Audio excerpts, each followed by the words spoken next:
വ്യക്തിയുടെ ആയാലും സമൂഹത്തിൻ്റെ ആയാലും ക്ഷേമാവസ്ഥയ്ക്ക് ഏറ്റവും ആവശ്യമായിട്ടുള്ള ഒരു കാര്യമാണ് സാമ്പത്തികം.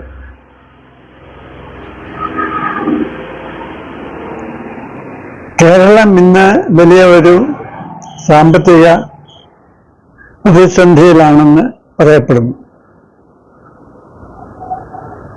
ഇപ്പൊ ജീവനക്കാർക്ക് ശമ്പളം കിട്ടുമോ എന്ന് തന്നെ ആശങ്കയുണ്ട്. ഇപ്പൊ ജീവനക്കാർക്ക് കൃത്യമായ ശമ്പളം കിട്ടാതെ വന്നാൽ എല്ലാം തകരാറിലാകും. ഈ പലരും ഭരിക്കുന്ന പാർട്ടിയെ കുറ്റം പറയാറുണ്ട്. യഥാർത്ഥമായിട്ട് എന്താണ് ഈ സാമ്പത്തിക പ്രതിസന്ധിയുടെ കാരണം?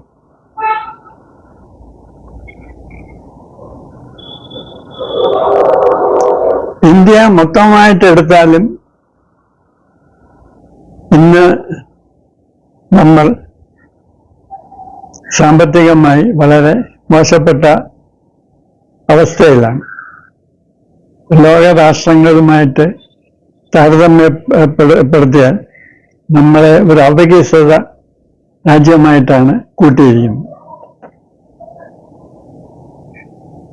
ഇത് തന്നെയല്ല നമ്മുടെ പെർ ക്യാപിറ്റ ഇൻകം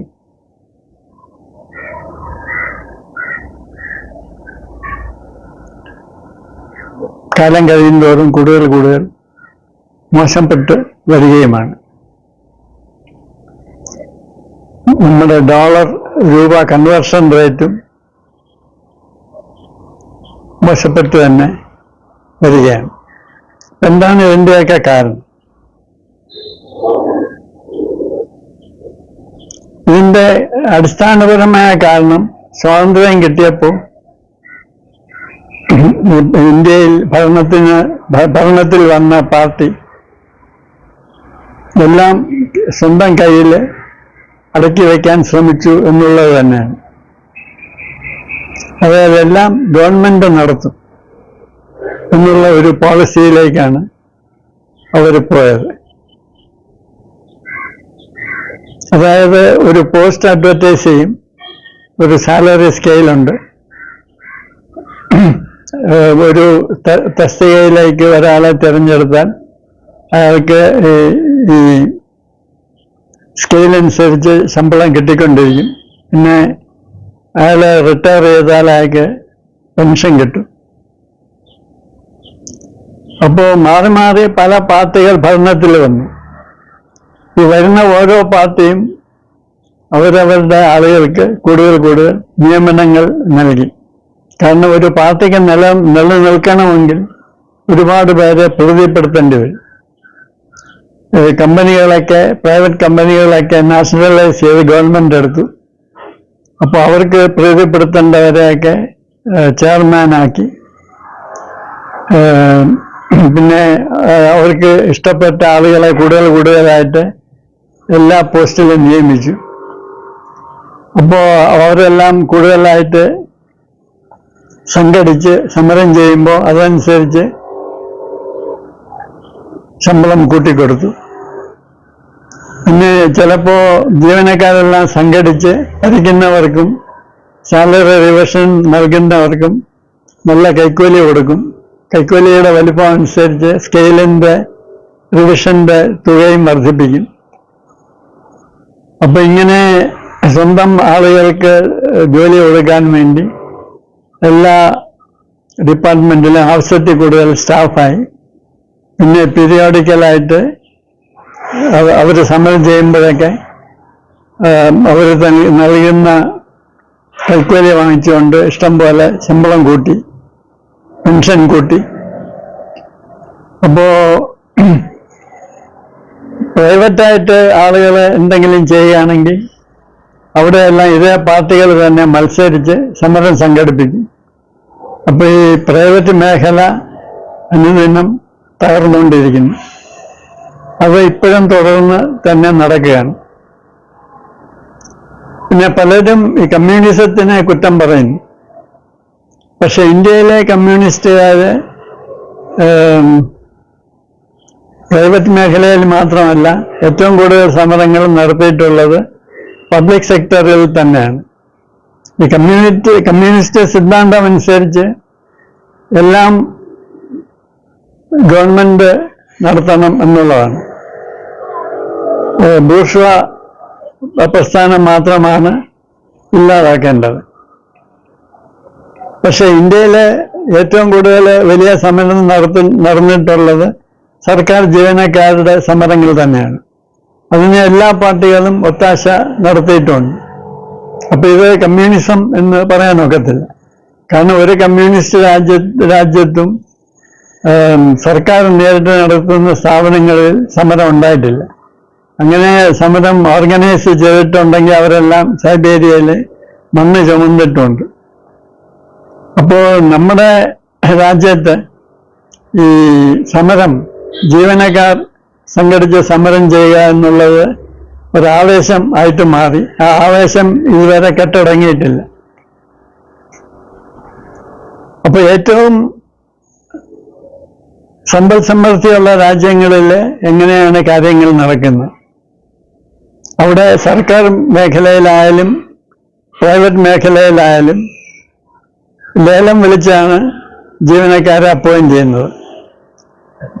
ഒരു ജോലി ചെയ്യാൻ ഏറ്റവും സമർത്ഥരായിട്ടുള്ള ആളുകൾ ഏറ്റവും കുറച്ച് എത്ര ശമ്പളത്തിന് വരും എന്നാണ് നോക്കുന്നത്. അതനുസരിച്ചാണ് ഒരാളെ നിയമിക്കുന്നത്. അതായത് ഒരാള് 1000 രൂപയ്ക്ക് ജോലി ചെയ്യാമെന്ന് പറയുന്നു, വേറൊരാൾ 800 രൂപയ്ക്ക് ജോലി ചെയ്യാമെന്ന് പറയുന്നു. അപ്പോൾ 800 രൂപയ്ക്ക് ജോലി ചെയ്യുന്ന ആൾ മറ്റേ ആളുടെ അത്ര മിടുക്കനാണെങ്കിൽ അയാളെ 800 രൂപക്കാരനെ അപ്പോയിന്റ് ചെയ്യും. അപ്പൊ ഇങ്ങനെ ഒരു ലേലം വിളി എന്നുള്ള ഒരു നിരക്കിലാണ് ആളുകളെ അപ്പോയിന്റ് ചെയ്യുന്നത്. പിന്നെ ആളുകളെ നിയമിച്ചു കഴിഞ്ഞാൽ സ്ഥിരമായിട്ട് അവിടെ ഇരുത്തുകയല്ല.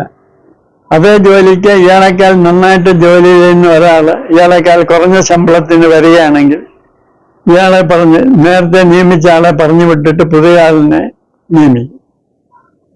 ഇപ്പോ വിദ്യാഭ്യാസ സ്ഥാപനങ്ങളിലാണെങ്കിൽ കുട്ടികളെ കൊണ്ട് ടീച്ചർമാരെ റേറ്റ് ചെയ്യിക്കും, അവരെത്ര നന്നായിട്ട് പഠിപ്പിക്കുന്നുണ്ടെന്ന്. അതനുസരിച്ചാണ് അവരെ തുടർന്ന് നിയമിക്കുന്നത്.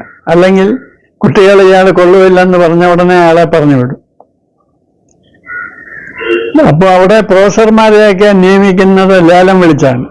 ഏറ്റവും പ്രഗത്ഭനായ പ്രൊഫസർ എത്ര കുറഞ്ഞ സാലറിക്ക് വരും എന്നുള്ളത് നോക്കിയാണ് പ്രൊഫസർമാരെ നിയമിക്കുന്നത്.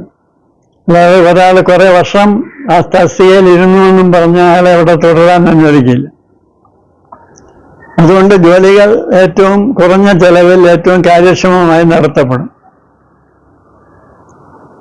അതുകൊണ്ടാണ് ആ രാജ്യങ്ങളൊക്കെ സാമ്പത്തികമായിട്ട് വളരെ പുരോഗമിച്ചിരിക്കുന്നത്. അപ്പൊ ഇത് വലിയ ഒരു കഷ്ടമല്ലേ? ജോലി സ്ഥിരത ഇല്ലെങ്കിൽ മനുഷ്യർക്കെല്ലാം ആധിയം ഉണ്ടാകുകയില്ല എന്നൊക്കെ നിങ്ങൾ ചോദിക്കുമായിരുന്നു. ഇല്ല, കാരണം ഒരാൾക്ക് ജോലി ചെയ്യാൻ കഴിവില്ലെങ്കിൽ, അല്ലെങ്കിൽ അസുഖം ബാധിച്ചെങ്കിൽ, അല്ലെങ്കിൽ പ്രായമായെങ്കിൽ അയാൾക്ക് സോഷ്യൽ സെക്യൂരിറ്റി എന്നുള്ള പേരിൽ സുഖമായി ജീവിക്കാനുള്ള കാശ് ഗവൺമെന്റ് കൊടുക്കും. കാരണം ബാക്കിയുള്ളവരെല്ലാം കാര്യക്ഷമമായിട്ട് ജോലി ചെയ്യുന്നത് കൊണ്ട് ഗവൺമെന്റിന് ഇഷ്ടം പോലെ പണം ഉണ്ടാവും. അപ്പോൾ സോഷ്യൽ സെക്യൂരിറ്റി വളരെ നല്ല രീതിയിൽ കൊടുക്കാൻ ഗവൺമെന്റിന് കഴിയും. അപ്പൊ ഇന്ത്യയിൽ പോലെയുള്ള രാജ്യങ്ങളിൽ ഈ സർക്കാർ മേഖലയിൽ ഓരോരുത്തർ വരെ പ്രൈവറ്റ് മേഖലയിലും ആളുകൾ ജോലി ചെയ്യാതെ ഇരിക്കുകയാണ്. അതുകൊണ്ട് ഇവിടെ വികസനം ഉണ്ടാകുന്നില്ല. വികസനം ഉണ്ടായി എന്ന് നമ്മൾ വിചാരിക്കുകയാണ്.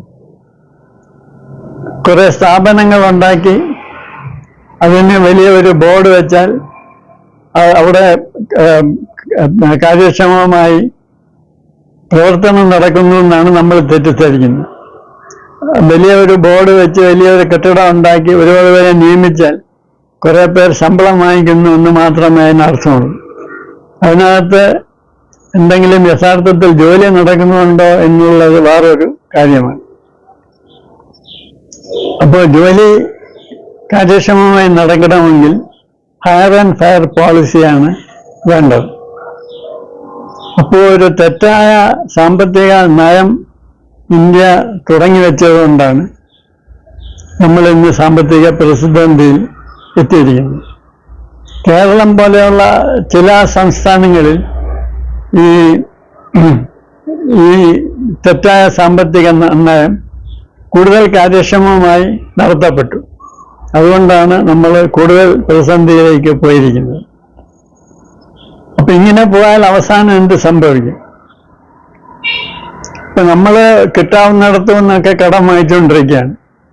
ഉദാഹരണമായിട്ട് നമ്മൾ ലണ്ടൻ സ്റ്റോക്ക് എക്സ്ചേഞ്ചിൽ നിന്ന് പണം കടമെടുത്തു ജീവനക്കാർക്ക് ശമ്പളം കൊടുക്കുന്നു എന്ന് വിചാരിക്കുക. കുറെ കാലം കഴിയുമ്പോൾ ഈ തന്ന പൈസയും തന്ന തുകയും പലിശയുമായിട്ട് അവർ തിരിച്ചു പോയി. അപ്പോൾ നമ്മുടെ സർക്കാർ സ്ഥാപനങ്ങളുടെയൊക്കെ ഓഹരികൾ അവർക്ക് എഴുതി കൊടുക്കേണ്ടി വരും. അല്ലെങ്കിൽ സർക്കാർ വക സ്ഥലമൊക്കെ അവർക്ക് കൊടുക്കേണ്ടി വരും.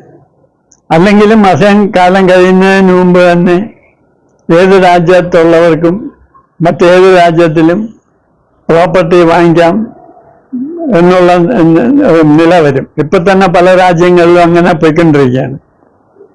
അപ്പോൾ വെളിയിൽ ഉള്ള ആളുകൾക്ക് $1 കൊടുത്ത് അവർക്ക് 80 രൂപയാണ് കിട്ടുന്നത്. അപ്പോൾ അവർക്ക് വളരെ നിസ്സാരമായിട്ട്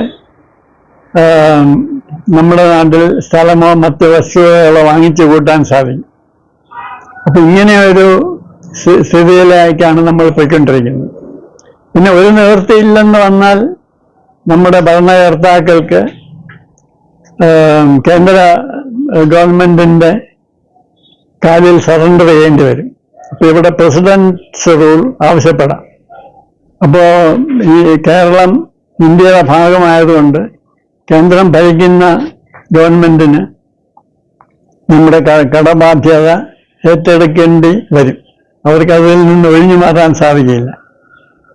അപ്പൊ ഇങ്ങനെ നമ്മളുടെ ഒരു ആത്മാഭിമാനവും നമ്മുടെ സ്വാതന്ത്ര്യവുമെല്ലാം ബലീകരിക്കപ്പെടേണ്ട ഒരു സ്ഥിതിവിശേഷത്തിലാണ് നമ്മൾ അനുദിനം പോയിക്കൊണ്ടിരിക്കുന്നത്. അപ്പോൾ ഇതിന് അടിസ്ഥാനമായ കാരണം നമ്മുടെ തെറ്റായ സാമ്പത്തിക നയങ്ങൾ തന്നെയാണ്.